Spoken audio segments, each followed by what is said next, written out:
Hi everyone, welcome to week 6. This week we're going to talk about development and behaviors. So a few housekeeping things. Number 1, we have 1 week left. Super exciting. I hope you all have enjoyed this course as much as I've enjoyed teaching it to you and reviewing it with you. So this week we're going to talk about development. We're going to review biological development, and then we're going to discuss socio-emotional development. So if you go into the clinical field, when you have a client enter into your agency, you will do a biopsychosocial assessment on every single one of them. And you'll kind of find out why during this presentation. This week, we do have a core assignment due. Core assignment number 2 is due on the 20th.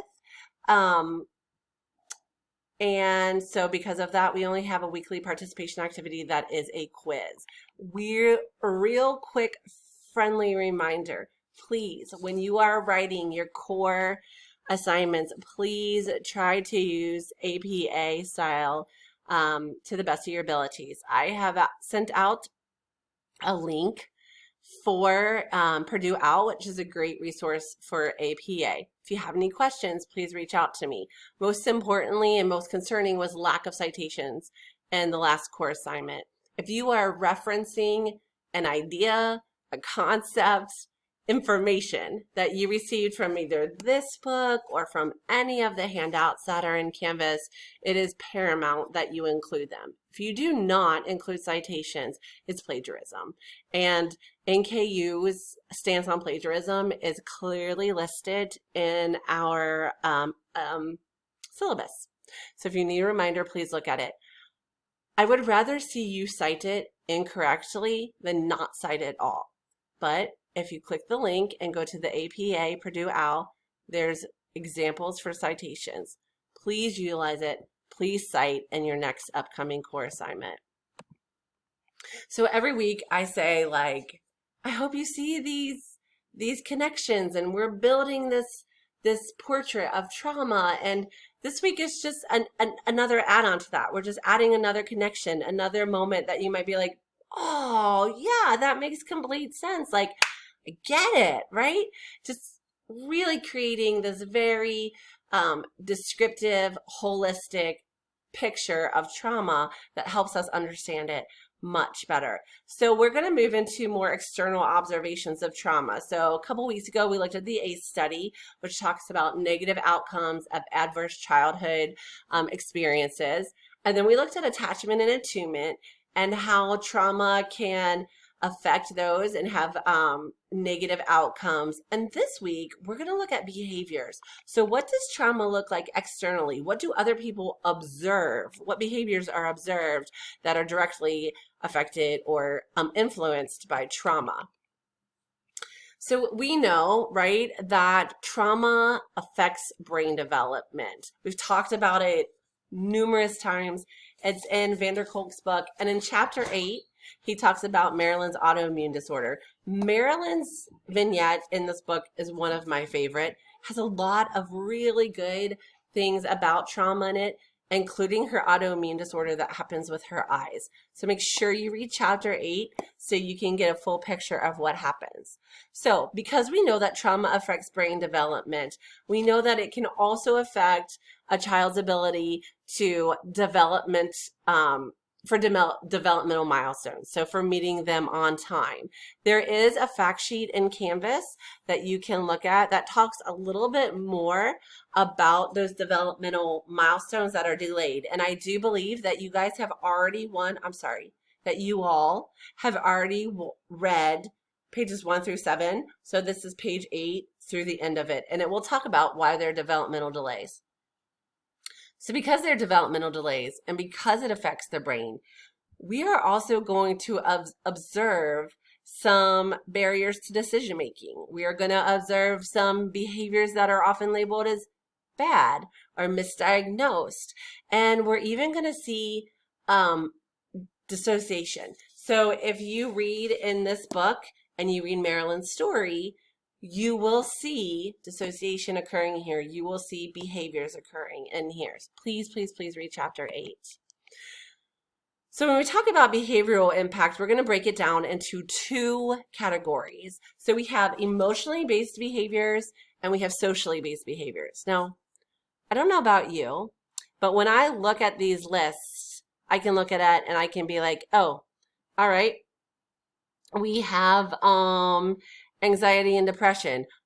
That could be diagnosed as generalized anxiety disorder, right? Or depression, suicidality, self-harm, inhibited risk perception. All of those also can be qualifiers for other diagnoses in the DSM.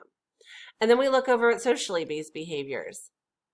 Same thing, right? And within that, you would have ADHD. You could have learning disabilities. All of those are within here. Also, executive functioning is a qualifier for so many diagnoses too, right? Impulse control, attention, social interactions. So these behaviors could be observed, and when not looked at through a trauma-informed lens, totally skip the trauma that this person or this child has experienced. So specifically, these fear-based responses are specifically triggered by feeling unsafe, right? So when we look at this graph, it says that when I feel unsafe, I feel unnoticed or unimportant. So what do they do? They have attention-seeking behaviors. But what do attention-seeking behaviors look like, right? It could be that person who is always like, look at me, look at me, look at me type of thing. Or they could feel when they're vulnerable, they feel unsafe. So instead of allowing somebody to hurt them, they're going to maybe be bullying someone, or they're going to be really agitated a lot, right? So you continue to look through these here. You'll see that sometimes these behaviors, which are trauma responses, are often mistook for other things. Just bad behavior, period. Like that person just wants attention, right? That person's just mean. Things like that. So this is where we're talking about that more in depth, right? So without that context of a trauma-informed care lens, the function of these behaviors are misdiagnosed. Totally talked about this.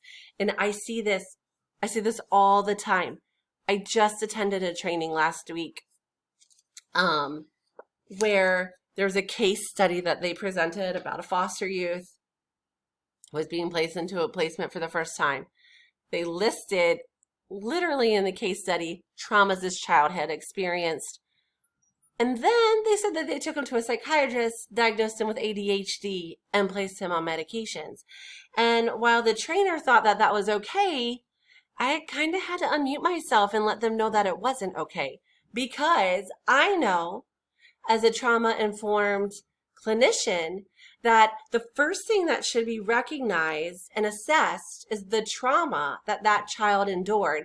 And is it the trauma that is causing the impulsivity, the inability to gain and maintain attention and focus? Let's focus on that part first. Let's see if the trauma is treated and processed, if the amygdala is able to settle, if the hippocampus and the prefrontal cortex are able to engage. And then we don't have a kid on ADHD medication that doesn't need to be on ADHD medication, right? That's not to say that there aren't times where comorbidities do exist, where you do have trauma along with these other diagnoses. It's just being aware, cognizant, right? And having this context of these are also trauma symptoms. And have we considered that and attempted to treat that trauma, right?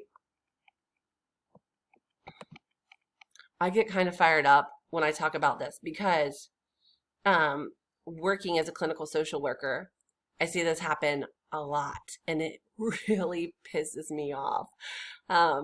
There are absolutely legitimate diagnoses of ADHD and ODD and all of those things, but those diagnoses are often associated with medication, which again is okay, right? Nothing wrong with that. And I have clients who have those diagnoses that are legitimate diagnoses. But what is frustrating is that when we have a client, I have a client who has obviously experienced trauma. We know they've experienced trauma. And regardless if they are aware of their trauma or not, that is looked over, skipped, and head straight to this other diagnosis. When I know, and now you know, that's not the way that it needs to be. So we already know trauma doesn't discriminate, but we also know that certain populations experience trauma and have limited access to trauma treatment. So we're talking mostly about veterans, racial and ethnic minorities. Also sometimes socioeconomic status affects this. So we do have this link here, which is a great article that discusses that information regarding your racial and ethnic minorities. Please check it out and review it. So how does it impact adult brains? And we also know that brains continue to evolve and develop throughout our lifespan. So it's hypothesized that trauma impacts that stage of typical brain development for that age. So again, please check out this other link right here that's going to talk about how it affects the adults' brains. All right, so let's just do a quick review about recognizing these red flags, right? So most often when a client comes to see us, we are first going to see their behaviors. At least when you first start off as a clinician. And as students in classrooms, behaviors are an important issue, right? So if we're in a classroom and a student is misbehaving or being a distraction, that is viewed first. This is why it's important for you to use this information and to share this information, is that when we have the ability to recognize those red flags of trauma, then we can have appropriate diagnoses, treatments, and these kids can heal, right? These kids who present with signs or symptoms that are mirror the potential of trauma, they can heal from their trauma instead of it being this lifelong journey of a misdiagnosis, of dealing with trying to process this trauma. So I see this with schools I work with all the time. And for you who work within the school districts, please know that I know it's not every person. And that's why I'm so grateful that you're in this course so you can share this information, as there's a frustration with children who present bad behaviors in the classroom. And because of that frustration, it's difficult for some faculty and staff to be able to pause, switch out the lens they're looking through, and try to look at it through a trauma-focused lens and not as a bad behavior. So I'm so grateful for all of you who are taking this course, who are educating yourself, that you are doing this and that you can share this information so this doesn't continue to happen. So please complete your quiz by Sunday before 11:59. Your core assignment, the trauma assessment, is due this week on the 20th by 11:59. And our last core assignment, the book study, is due next Friday. All right, not Sunday, Friday by 11:59. You all have a great week. If you need anything, please just reach out. All right, keep it up, y'all. You're doing great.